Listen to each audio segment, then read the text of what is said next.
看什么看？看什么看？说什么？我说你们看什么看？我告诉你们，我家先祖是在禁军中认识。别说别死！你们这些小小虾！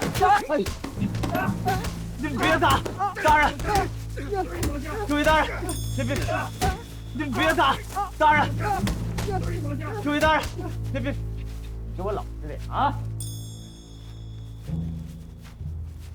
我只能打你！我打！哎，别打！我往死里打！别打我！你敢不敢？我不敢！饶命！大人，饶命！饶命！小兔崽子，给我老实点！听了没？走！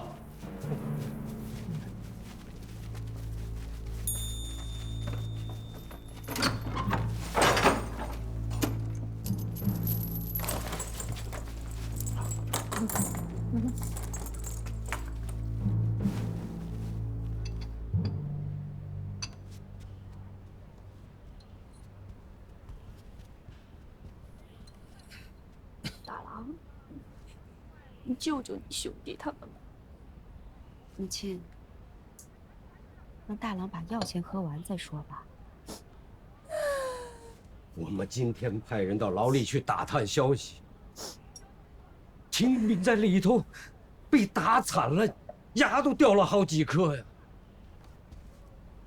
廷迪吓得尿了裤子，话都不会说了。还有廷伟，忽然生了重病，就剩一口气了，是吧？你那兄弟你是知道的呀，从小娇生惯养的，平日里在这个院子里走一圈，那都得3、5个下人伺候着，这不是要了他的命吗？哎呀，这我知道我们家那廷迪是不成器，可是你们是同宗兄弟，血还浓于水，是不是？你再这么下去，不审不判，人就给打死了。宇哥，啊，我看别人面，看这武叔这张老脸，你得出面管管他。我没说不管，可眼下正是跟老二比耐性。只要廷伟他们几个再忍一忍，老二绝不会坐视顾家子孙遭难的。你忍得住，我可忍不住。那是我亲生的儿子啊！是啊。看来四叔是忘了，那3个孽障是因何被抓的了。他们如今这样也是咎由自取。我一没纵容他们花天酒地，二没默许他们攀附结党，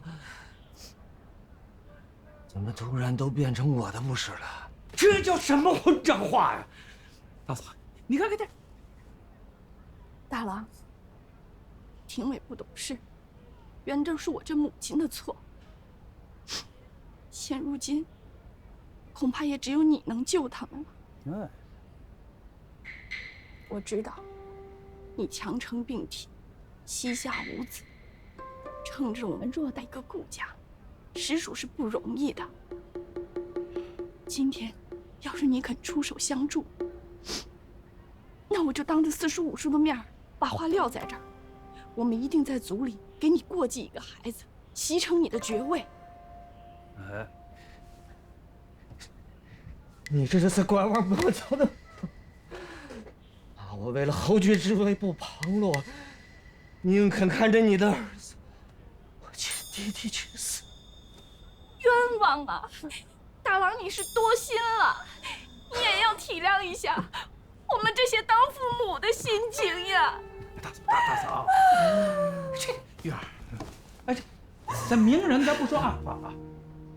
这事你真没人想过啊？你那廷炳、廷迪兄弟俩跟你那3弟要好，恐怕你早就看着不顺眼了吧？玉哥，你若没这心思，那就第一回头，负一次软，又能如何呀？这个理儿啊，那是要在先父全部头上洒水。他们也是你的哥哥嫂嫂，为了这个家受尽委屈，命葬黄泉。说得好！我们的兄长，你的先父，正在天上看着你。我倒想知道，若他还活着，看你见死不救，他能不能答应？对。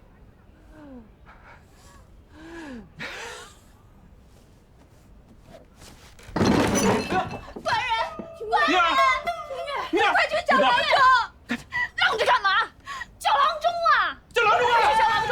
赶紧的！快去叫郎中！快叫人！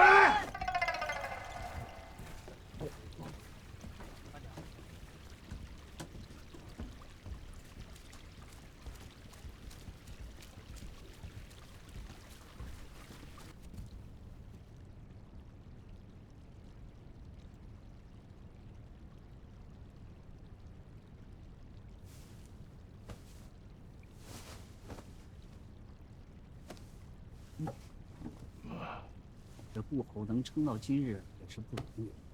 大娘死，该早做准备。难道就真的没有指望了？我已经尽力了，要不您去太医院再看看？太医院的御医全都来过了，都说不成。我瞒了侯爷半年多，指望再寻名医，这才寻到您老爷子门下。您不是治好很多绝症吗？麻烦您再费心，再试试吧。这医者父母心，哪个郎中不盼自己能药到病除啊？只是毕竟治病救人，还要看机缘和天命。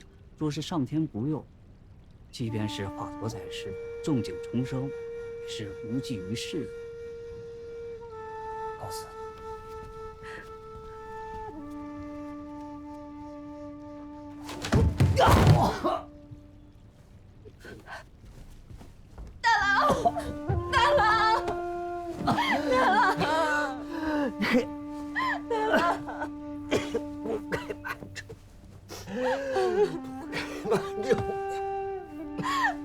我一把你知道了，会变得更重吗？大错特错了。本来以为自己最少还能活个7、8年，才做如今的筹划。我知道，我只有这么点事情，就不能这么干了，这么干了。什么筹划都不要紧，大郎，我只求你平安。是抗元在，我也认。你去准备冰封之夜，快去，快去呀！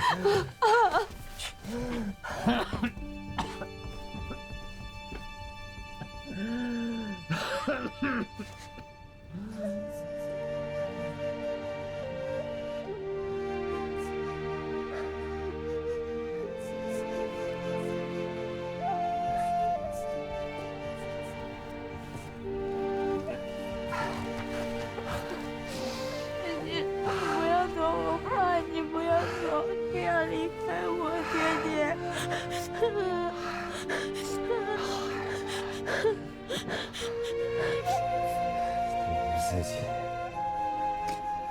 这次做不了主了，你得待会儿同你们说的话，你要一字一字记清楚。是个最聪明、早慧的孩子，要是不在了，只怕你娘撑不住。要多顾着她一些，好吗？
你这是要干什么？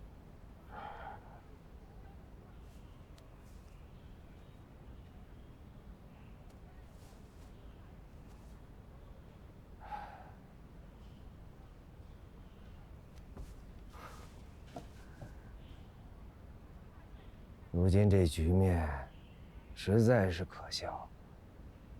亲生骨肉、身陷囹圄的，不亲自去求人，非来逼我顶罪，替他们出面承担羞辱。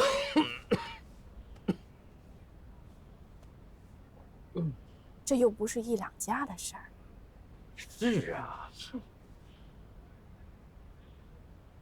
兄长突然变脸，难道是想答应我的条件了吗？大郎，你就答应吧，这也没什么嘛。是啊，大郎。你看这，我向自己亏待的人回头帮忙，便要放下多年的架子，别想能糊弄过去。把该交代的交代了，低头认错，悔罪弥补才是正。大郎说的是，若是二郎真肯帮自己的亲兄弟，我就是跪下认罪，也是使得的。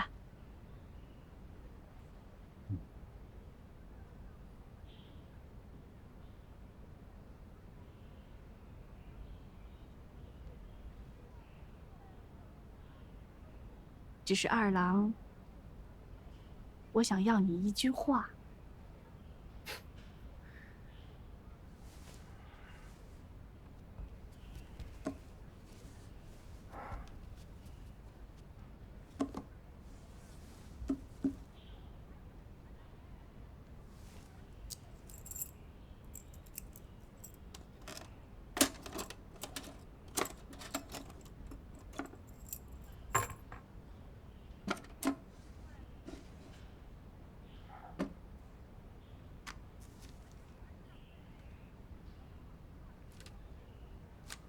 二郎，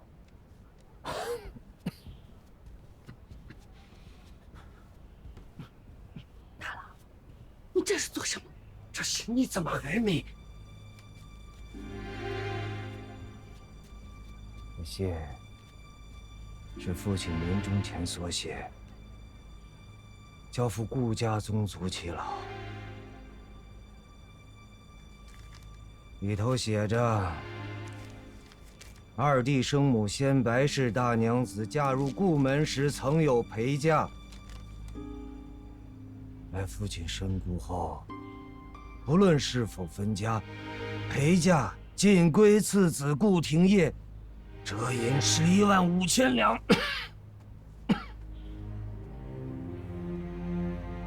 父亲信里还说，要宗族耆老当着族人和亲朋故友的面，一起在灵堂上读出来。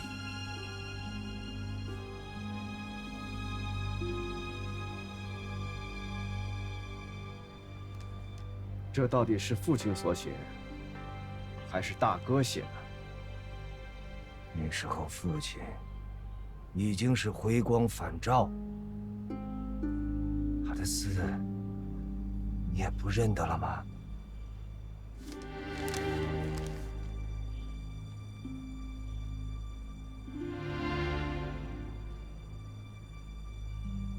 那父亲写的这些，真的是他心里想说的话吗？是。父亲临走之前，一一叮嘱了后事。我先前的也是大同小异，只有你的这些，他白纸黑字写了下来。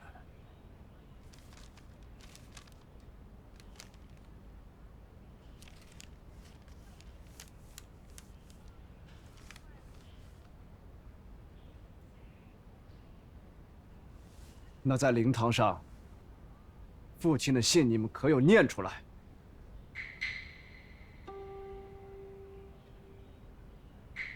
自然是没有。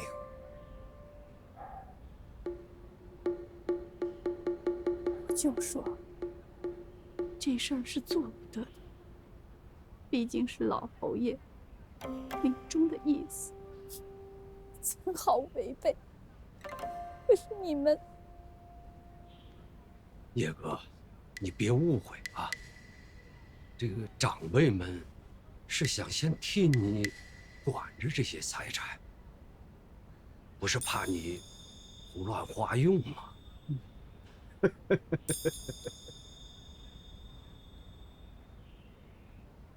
你们是不是想的太多了？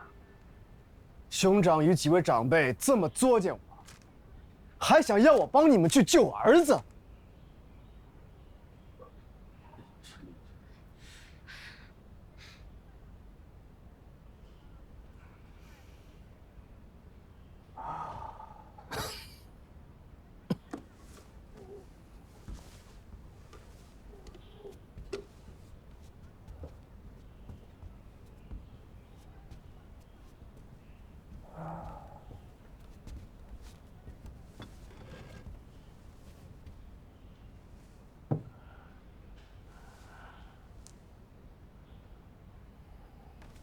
大郎，这是要做什么？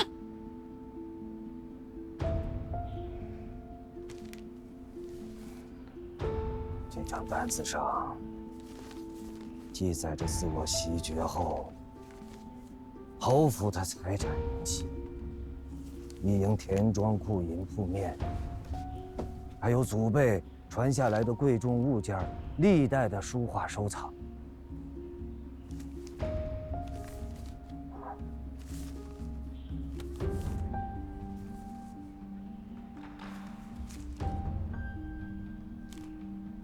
这几张文书是大约30年前，你我的祖父母为了几房子女分家时写的文契，上面明白地记录着大房、4房、5房这3房嫡支各分多少，你这是其余几房庶支又分了多少。房产、银两、田地，一笔一笔都记录在册，谁也造不得假。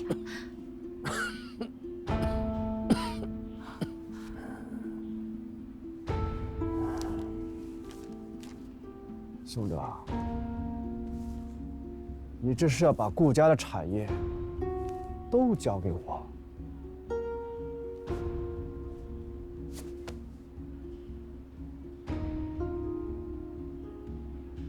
交也不交，你心里有数便好。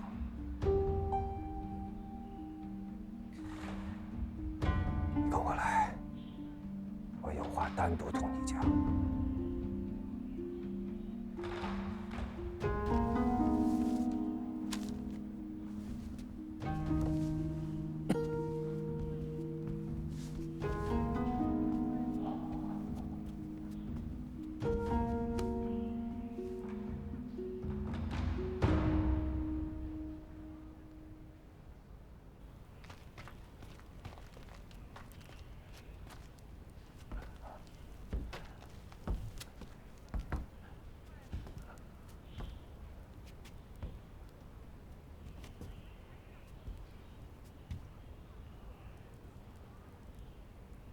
你去把灯点上吧，我没力气。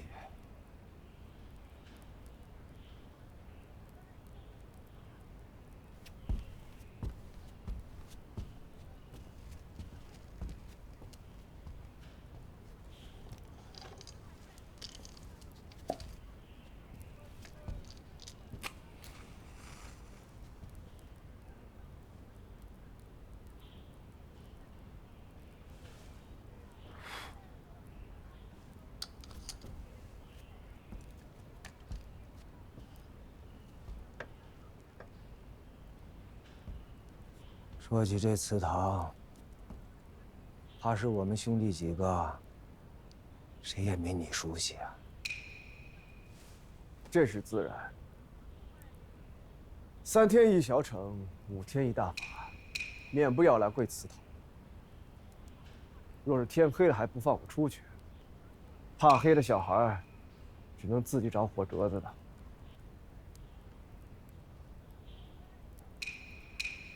自我懂事起，就有人告诉我生母秦大娘子是叫你娘害死的。不单如此，我这身病秧子也是那时埋下的祸根。顾家有什么坏事儿，全都会怪在我和我母亲的头上。我早已习以为常了。大哥找我来就想说这些吗？我可没空同你在此追惜抚今。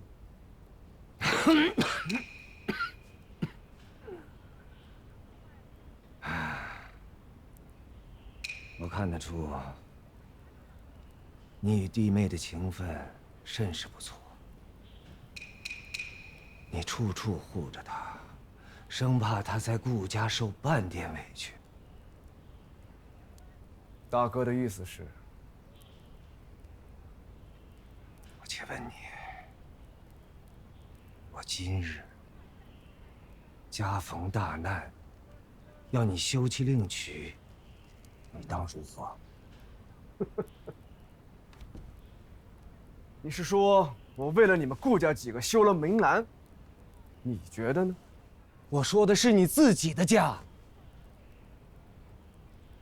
你的女儿、儿子，你的石头，你那位从小看着你长大的奶娘，你的朋友，比如盛家那位二郎，桓王殿下。你在战场上生死与共的同僚，倘若为了保住这些人的性命，你只能舍弃发妻，你又当如何？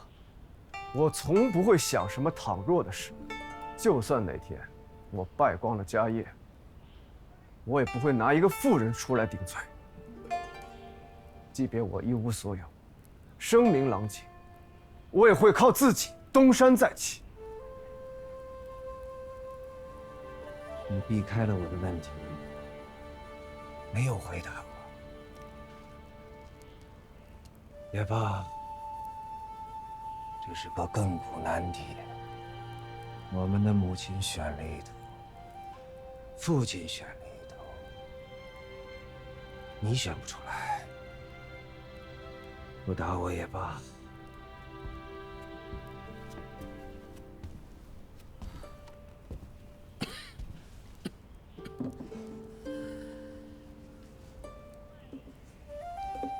你来仔细看。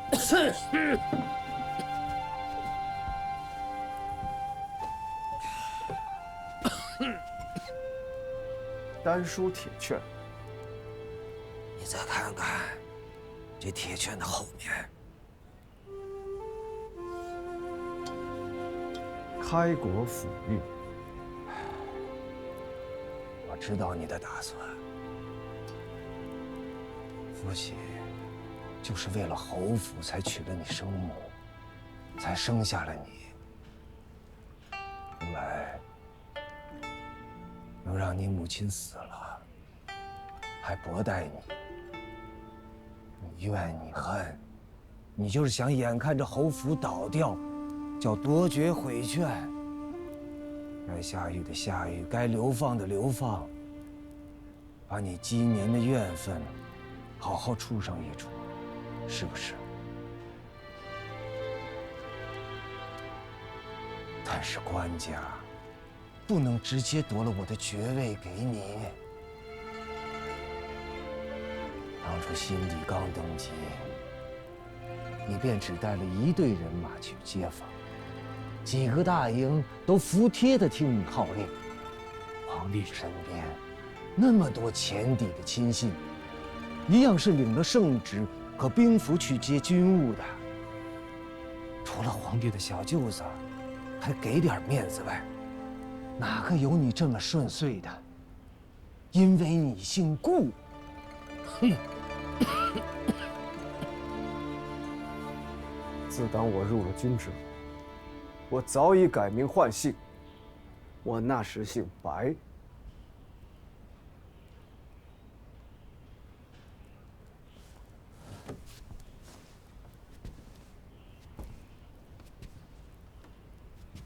看看你的脸，再看看你跟整个宇宙都不一样的做派。你以为改了姓名，军里就认不得你了？不说出来，让你白难堪罢了。顾家几辈子的人，都埋在军里了。上阵杀敌，是丢脑袋的事儿。他们冲着你姓顾，才把脑袋交在了你手上。你如今的功名权位，你这身紫袍金带，是你一刀一枪杀出来的。但是也有顾家人的血，顾家人的命，你丢不下，甩不开，看不断。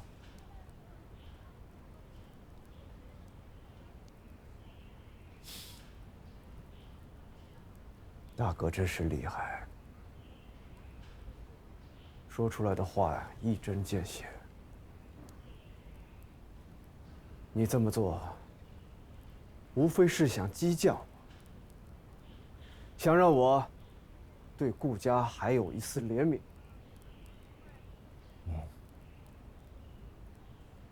你究竟是肯，还是不肯？那我的条件呢？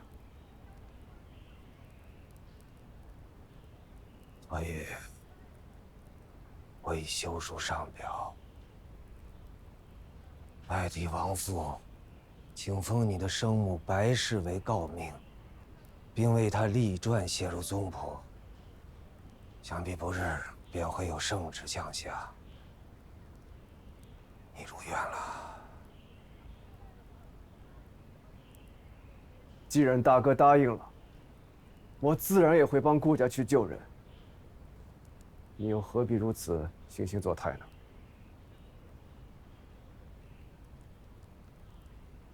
想来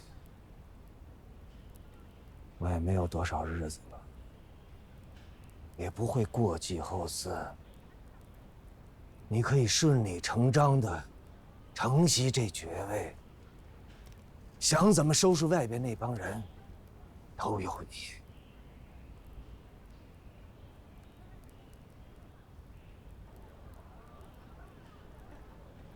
大哥是将整个顾家的人全交在我手里了。将来顾家终究是你说了算。你嫂嫂和你侄女儿，我就托付给你了。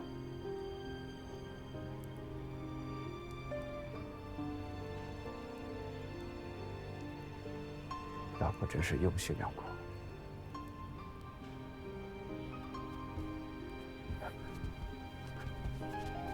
父母之爱子，则为之计深远。父亲为我记过，也为你记了。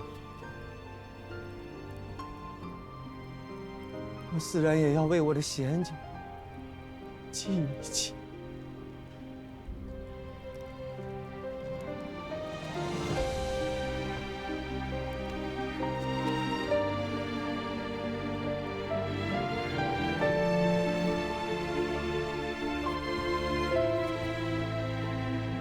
好，我答应你。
我这个大哥哥，果然是天底下最厉害的人。他算的事儿，从来没有一件是不中。若是他身子骨没有这么弱，只怕我早已永无翻身之日，顾家都没我什么事儿。即便他如此羸弱，你也险些无翻身之日啊！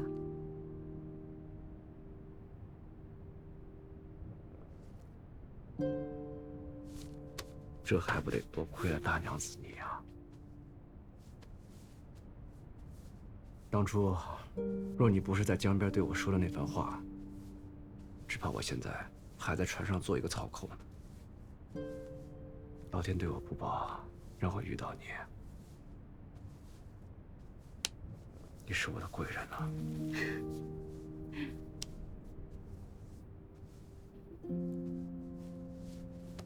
其实，就算你兄长不管这些了，若是他没了，我也会善待嫂子和孩子的。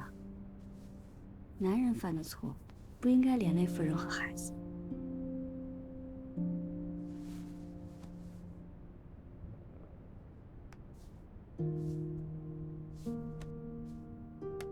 你现在知道顾家都是些什么人了吗？啥事儿都算来算去的，你以后经常要面对他们，可得长个心眼儿。这不是还有你呢吗？我身子骨好着呢。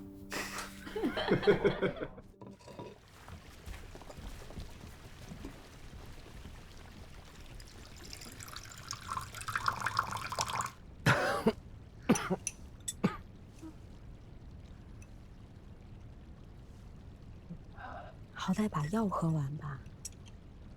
我这身子喝不喝有什么不同？方才母亲叫你去，都说什么了？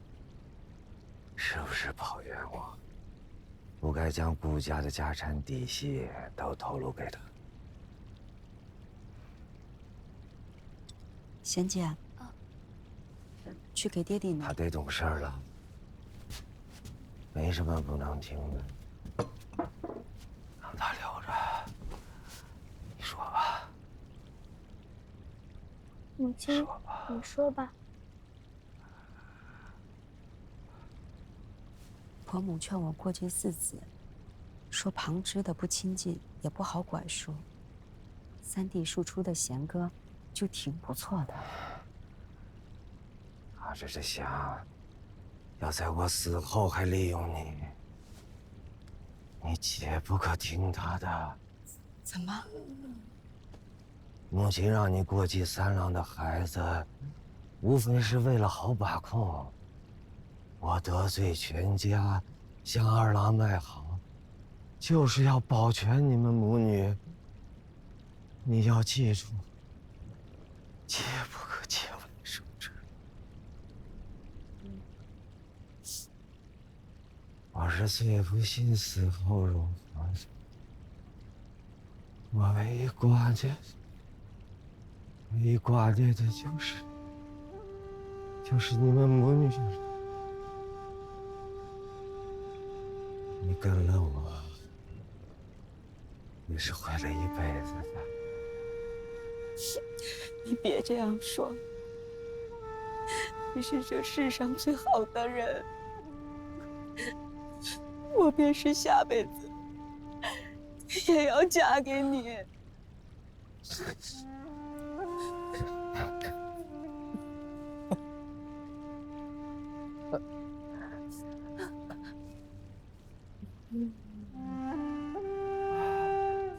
我如今说的话，你们都要记住。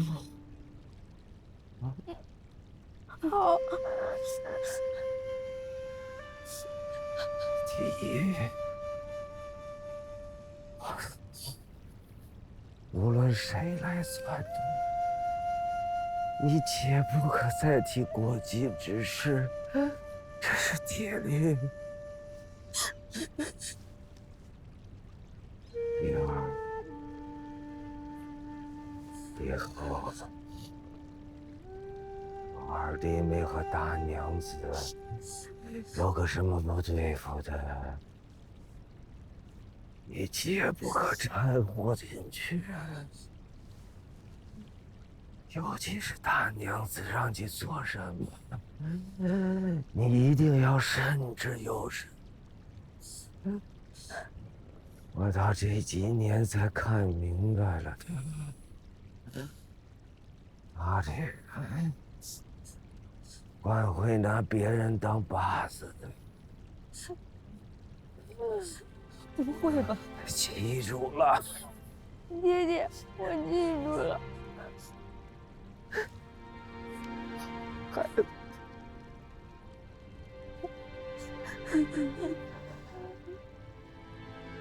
我瞧着二弟妹不是个跋扈可怕的，你只要做足了这2点，再对他客气些，将来贤姐和你不用成了。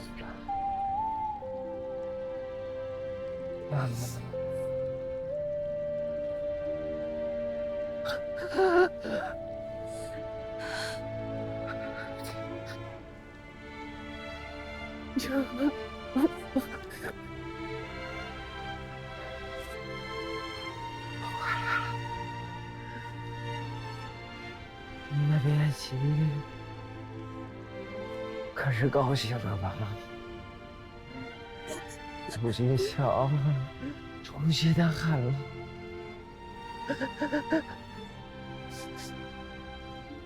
娘，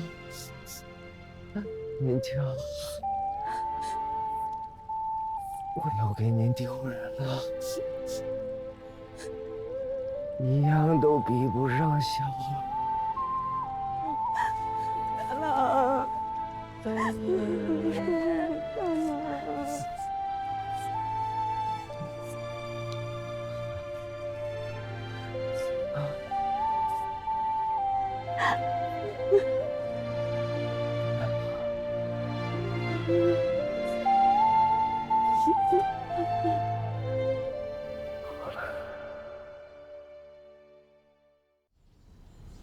溺亡一案，相关人犯据以收押问审，其中牵涉官爵之家不下数10人，所犯案情轻重不一，正在复检核实，不日便能呈上，请陛下圣裁。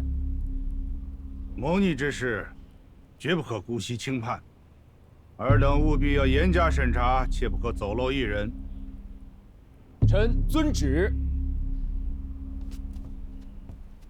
众卿家还有何事要禀奏吗？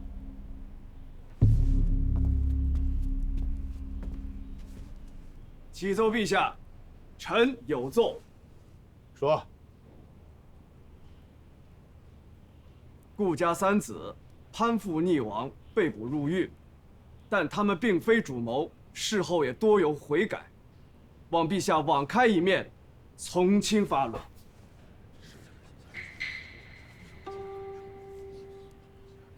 案子尚未全部审结，还没到发落的时候。陛下，我顾氏一门自我朝开国以来，东征西讨，忠心不二。我父顾彦开戍边多年，颇有战功。我哥顾廷玉袭成了爵位，但他自幼体弱多病，如今已不幸西逝。我顾家只剩老弱幼子，无以为继。我继母及家眷苦苦哀求，臣不得不说，还请陛下垂怜。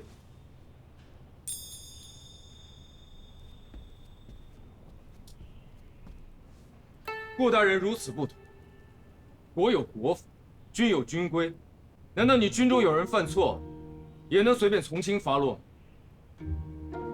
他们的罪责当然不可饶恕，只是我那3位兄弟身子骨单弱，恐经不住牢狱之苦。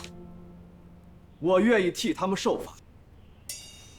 倘若杖责50，我替30；若流放，我愿意降级以待。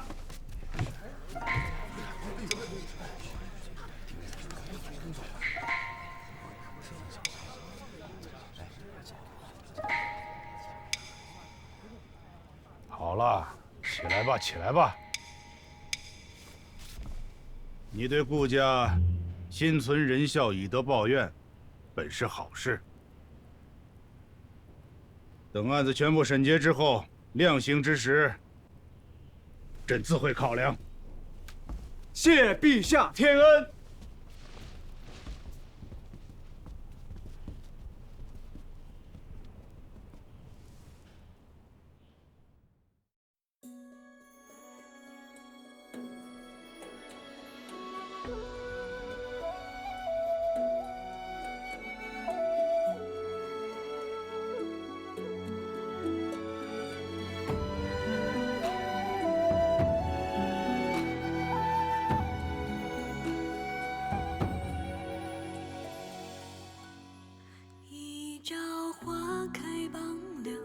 熏香无觅听候，纵饮朝霞半日晖，风雨捉不透。